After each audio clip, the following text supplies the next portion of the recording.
water levels at the Kakhovka Reservoir, which cools the Zaporizhzhia Nuclear Power Plant, have already dropped below the intakes for the cooling pond to supply cooling water for the nuclear power plant and its spent fuel rod pools. My friends, this is a ticking time bomb waiting to go off. We're now waiting to see what this is going to lead to. And there's not a pretty picture. There's no good way to resolve this. It's just going to be a matter of weeks until the cooling water runs out. My friends, we have a dire situation for the Zaporizhzhia nuclear complex. There are 2 reactors.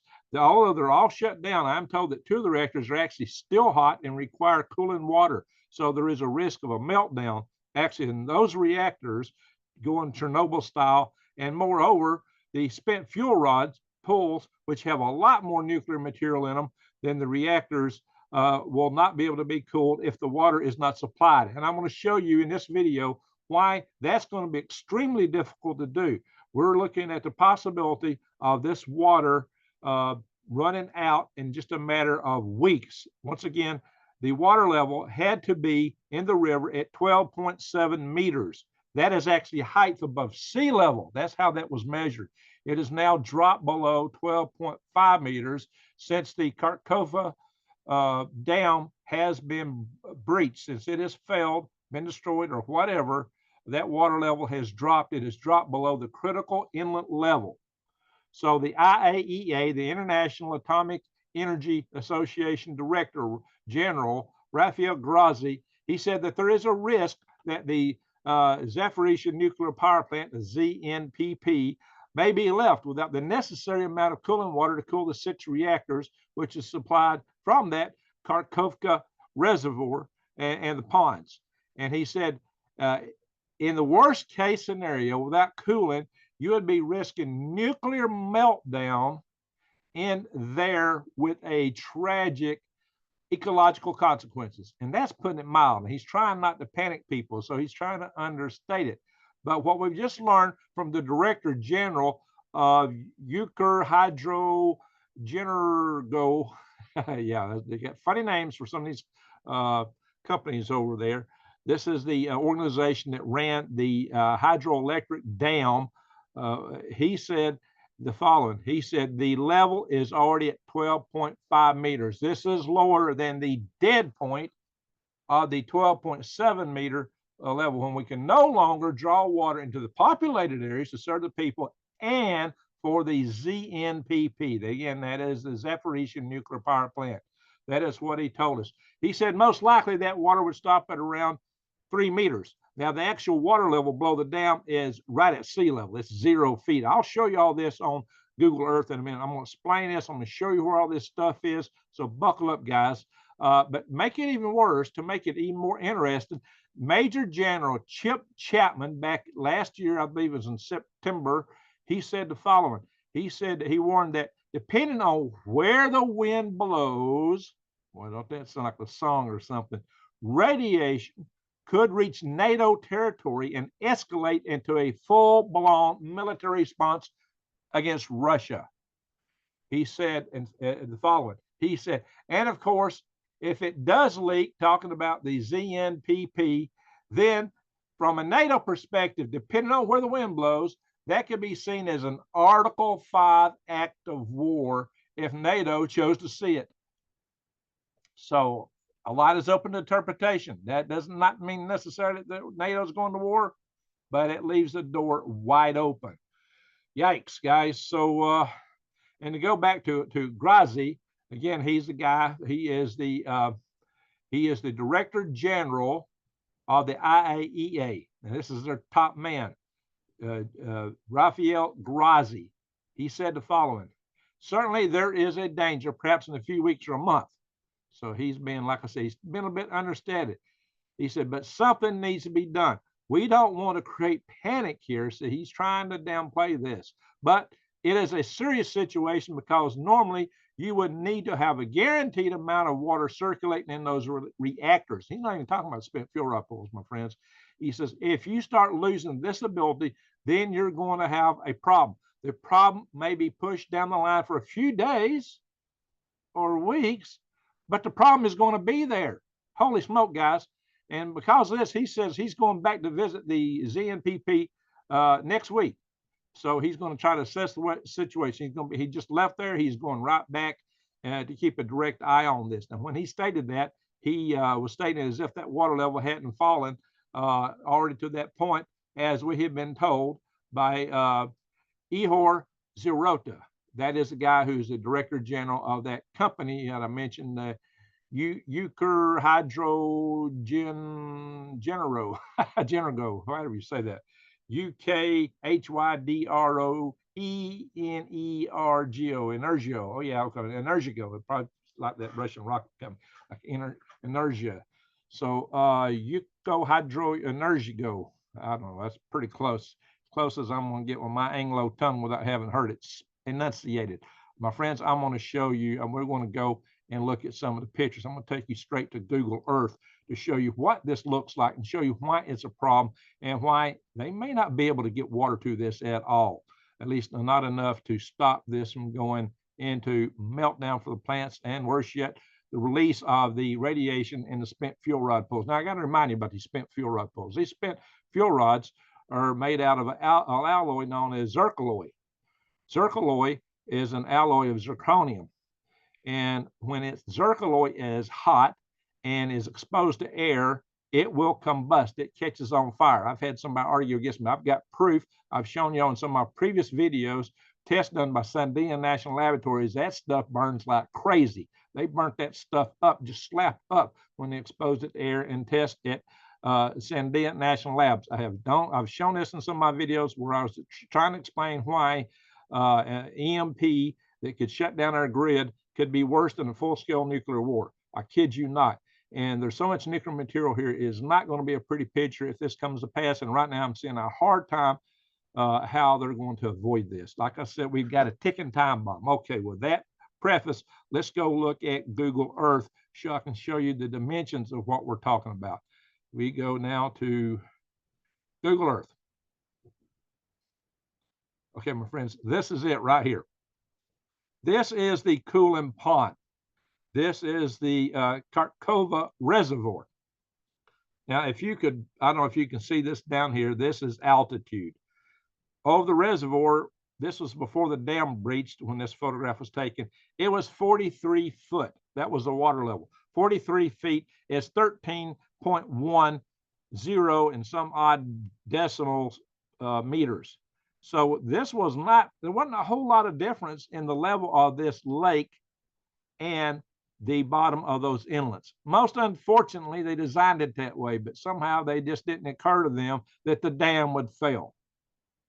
Yeah, that reminds me of Fukushima when they built the berms. It just didn't occur to them that a tsunami could oversweep the berms and take out their backup generators. Geez, what a lack of imagination when you got to risk such a facility as the Zaporizhzhia Nuclear Power Plant, which is the biggest nuclear power plant in all of Europe. Now, this is that pond they got to draw the water from. Now, it looks really big, but the problem is it takes a lot of water to cool these things. So we're going to zoom in a little bit here, my friends. This is the pond. Now, this is actually at 53 feet, which means it's 10 feet higher than the river. It's kind of interesting. It comes out to even number in feet as opposed to meters. You know they did this in meters, but still, that's kind of interesting. Now let's zoom in now. This is the cooling towers themselves. Pardon the graphic I'm going to use for thumbnail. But in any event, guys, now this isn't funny. This is not funny. This is really serious. Let's zoom in here. I hate it that Google Earth slews. I used to know where the controls were to stop that, but all right. These are the 6 reactors right here. 1, 2, 3, 4, 5, 6. And that little circular piece is the actual reactor containment building. That's where the reactors in a containment building. In Fukushima, those exploded due to the buildup of hydrogen gas. Could that happen again with a couple of these? Well, maybe. We're going to zoom on in here. These are the actual cooling ponds that the spent fuel rods are in, and they are packed. Normally in America, these spent fuel rods are 20 feet underwater, and the ponds in America evaporate something on the order of 160 gallons a minute per pond. Now, my friends, they have these double packed. They have twice as much spent fuel rods in these ponds as what they should ought to have. And that is probably why they have these sprinklers on here spraying water. We don't do that, but they've got, not to my knowledge, I haven't seen that here, but that's what they got going on here. They actually have water spraying because they got these fuel rods are probably fairly close to the surface, which means their margin for this isn't that good, but they figured that was okay since they had this huge reservoir to pull from right here. So you go figure this, guys. That is what we're talking about. So these are the huge ponds. And look, these ponds are not in a containment building. They're out in open air. Usually in America, they at least got a a sheet metal roof over them, which when they go into meltdown is really not going to help you because that's going to burn, catch fire and burn or blow off. So this is not a good situation. So they got a lot of pumps in here, a lot of water being pumped heavily to spray like this, guys. So this is, each one of these pools is evaporating a lot more water than would be the case for American pools. A lot more water because these are dense packed, probably twice as thick, and it look like these are totally full. This one over here is it apparently don't have anything in it, or if it is, it's buried deep. Maybe that's the cooler stuff getting ready for dry casking. But my friends, this is not a pretty situation by any stretch of the imagination. Now, here's what's interesting. You can tell that this part is a little bit higher than the pond, obviously. This is at 58 feet, and this is at 53 feet. You can see the water is draining back into the pond. So apparently this is coming out of the reactors and coming in here, and they're trying to cool it off some before it hits the pond. So apparently this is rolling through here, and they've got other stuff spraying it to try to cool it some more, which is just going to up the evaporation rate. This is probably where your inlet is. So apparently the inlet is nothing sophisticated, but you got to be able to pump it about 10 foot high. It takes a lot of, the more distance you got to pump from, the harder you got to pump. So, it's going to take a lot of water. So what are they going to do? The inlets are busted, or actually in the air now. They're not underwater. And this is still dropping. Reservoir is dropping at 5 to 7 centimeters per hour and expect it to drop down to 3 meters. So can they run hoses all the way out here to put it in with all that muck and mud? It would take more than hoses. It would take something really big to provide the volume of water they need.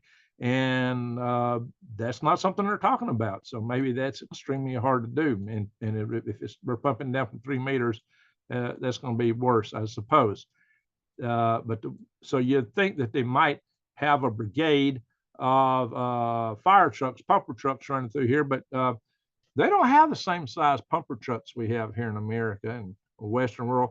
When I was in Russia, I never even saw one semi truck, not one. The whole time I was in Moscow on the highways and freeways, I saw big 2-ton trucks, with tarps over them and stuff like that, kind of like the one I got in front of my house. But I didn't see anything bigger than that. Not really, not much. So this is not a pretty situation, guys. And here's the other thing. Pumper trucks require electricity. They're going to require power or fuel. And this whole area is now out of electricity for 2 reasons. One, the power plant shut down, but now the hydroelectric dam is gone too. So they don't have power around here. And this is a war zone. So these pumper trucks would have to travel from a distance. You would have to have a continuous chain of pumper trucks running to keep the water on those spent fuel rod pools and for the reactor. And it's questionable if these pumper trucks are going to have enough volume, and they probably don't have enough to run the kind of train of trucks it would require over the distance they'd have to run them to keep this stuff cool enough. They might be able to delay the time at which this would become catastrophe. Maybe some bright minds will come in here and figure out a way to fix this. I know that a lot of people are going to be scratching their head to try to do that, and let's hope and pray they make it work, because otherwise this is going to be a disaster. But this is in a war zone, and some people are speculating, like my friend over at Canadian Prepper Channel, that since this area is less protected with troops because they're expecting a fighting up here, that the Ukrainians might actually try to bring their troops across over here. So this could be a very, very active war zone. Who's in charge? If the Ukrainians take this part over, they got no way to get trucks across here. So how's the Russians going to get trucks in here to maintain this? This is all up in the air right now. What would be done, how it would be done, and what it would take to prevent this from going into meltdown. Or at the very least, maybe if the nuclear reactors don't go into meltdown, what's it going to take to keep these spent fuel rod pools from catching fire and spewing radiation for months? In a nuclear war, most of the radiation is gone in 2 weeks, but a nuclear power plant, unfortunately, is a gift that can just keep on giving, maybe for years, especially in these spent fuel rod pools. I mean, look at the size of these reactors area-wise are very, and the piles in them that are actually active are tiny compared, it'd be like this. I mean, all the stuff in here would be less than what you got in one pool. Just to give you an example, there's lots of material in these pools, and these two have some in it. I don't think these two do, at least not at the time this satellite photograph was taken. You see, these got stuff in them that are being cooled. Not so much in that one. That looks like it's got algae growing on it, so it may not be too hot, or maybe something else giving green color. So that's what we're looking at, my friends. This is a dire situation. So if you scroll back out, you can see the main town, Zaporizhzhia, is actually a good bit up the lake from here. Zaporizhzhia is way up here. If we were to do a pathway and come through here and look at this in miles and come down this road roughly, just trying to make a rough pathway estimate, how long it takes to get to Zaporizhzhia, how many miles you got up here. It's something like 71 miles, holy guac and smoke-a-moly. That's a long way. And Zaporizhzhia don't have power. Where's the nearest town with power that they can get water from? Is it down here? I don't know, guys. These are long distances. This is nothing trivial, to say the least. You're going to make a train of trucks like that? I don't know. Just drawing a straight line, heading down toward here. I mean, I've already done over 85 miles there, guys, and I didn't even get to the water. I don't know. So let me back out some more and make it a straight path. Just say as a birdie flies, if you went to the over here, this sea, what's this, the Azov Sea? I don't know right off. But anyway, guys, so if you were to measure that, if they were, you're not going to use salt water, at least I hope not, because that's really going to jam up a lot of stuff. But as the birdie flies to this water is 84 miles, but you're not going as the birdie flies. So this is going to be a real problem. Maybe a lot of helicopters, and I don't know, but in a war zone, this is going to be a real problem. We got a war zone going here, and we got a ticking time bomb, a big nuclear ticking time bomb right here. And we got, the Major General making claims that we might see NATO take this as an Article 5 incident to instigate nuclear war. Now, of course, NATO will blame Russia, and Russia will blame Ukraine for the taking out of this dam and everything that happens from this point forward. So it's going to be, blame versus counter blame. All right, we're going to go look at some other stuff. All right, guys, let's look at some websites. I'm going to show you some explanation for this. But guys, this is a good time to think about prepping. If you really haven't got serious with prepping, you better consider it, because even though that's in Europe, even here in America, guys, if we get into a NATO conflict with Russia, you can bet one thing, Russia's going to be looking for ways to pull our plug, because that's our Achilles heel. That's our weak point, is our power grid. And they might do an MP on us, might be a cyber attack, might be both. The Russians consider a EMP to be electronic warfare, but it's totally devastating. Like I said, I've done a video where I explain why an EMP will be worse than a full-scale nuclear war in terms of casualties, property damage, and American lives lost right here at home. At the very minimum in a war, supplies break down, supply chains break down. And if you saw the video I just posted with Steve Poplar, he's a great guy, Steve Poplar. He's got a good channel. I just posted a video with him. We were talking a lot about the existing disruptions we're expecting in fertilizers and in their supply chains in general. This is why you need to think about this. Go to prepwithgreg.com. I'll put a link below. Prepwithgreg.com to my Patriot Supply. You can get $200 off a 3-month supply. It may sound high, but guys, you spend more than that in a month, I would wager, just for a single person to eat. So it's 3 months. If you can't handle that, 2 weeks supply is not a bad way to go. I also have videos on how to eat free from the weeds and the trees, and I got plenty of videos telling you how to garden. You need to be doing that. So, but what you might really want right now, given a lot of other concerns, is some of these purifiers. You can come in here and get water filtration. You can get air purification. You can get, and that may be what you want more than anything.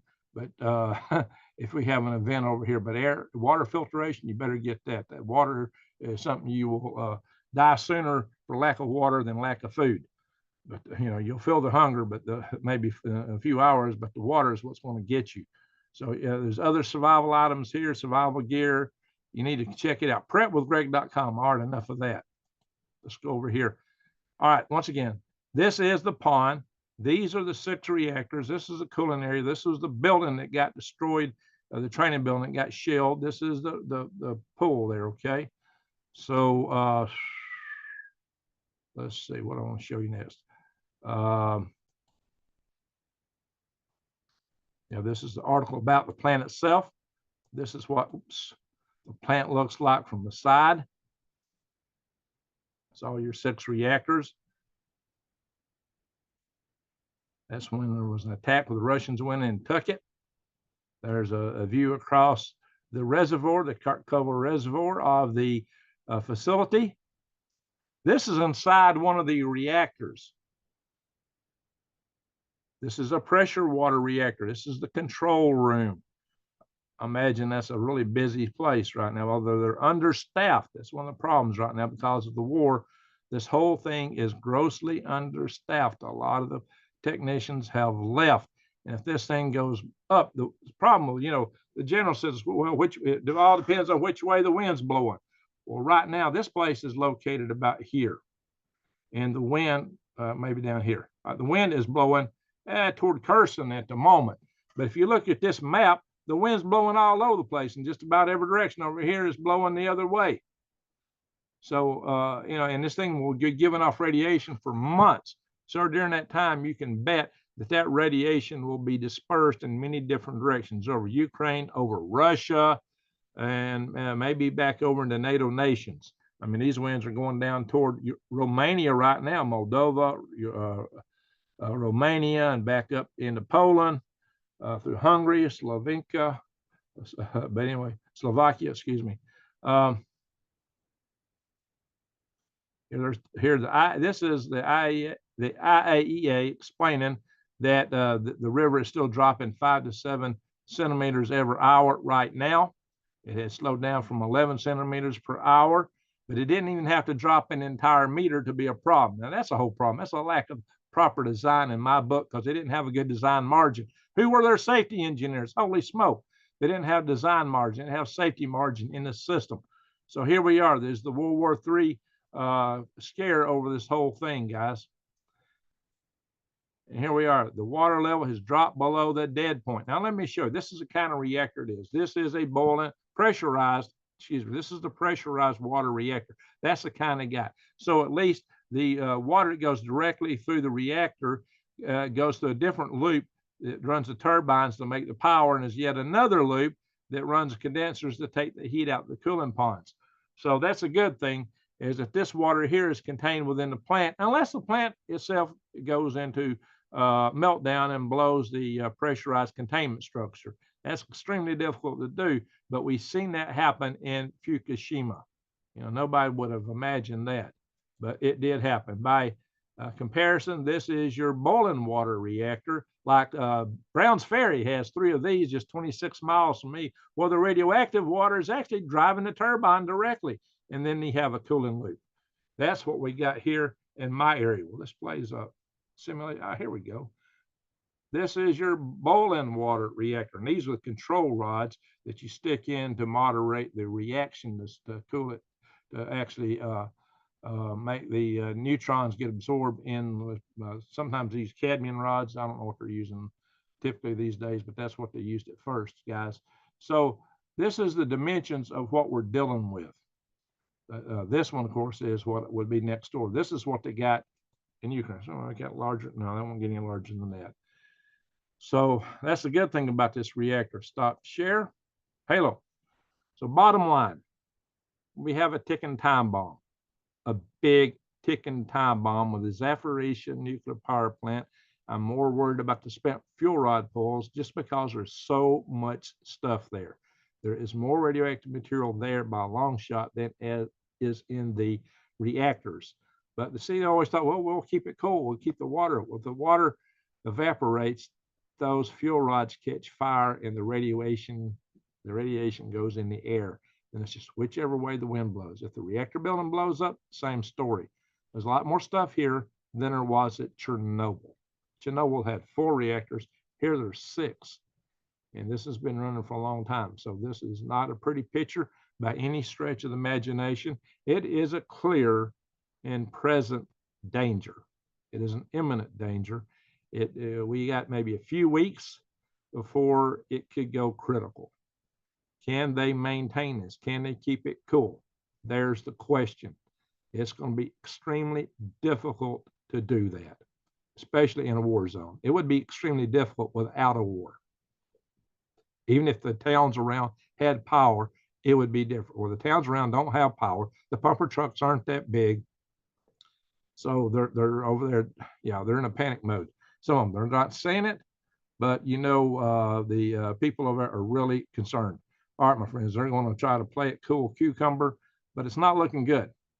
Now, here in the United States, yeah, well, if those go off, you know, when Fukushima went off, we had an increase in cesium levels even here in the States, cesium-137.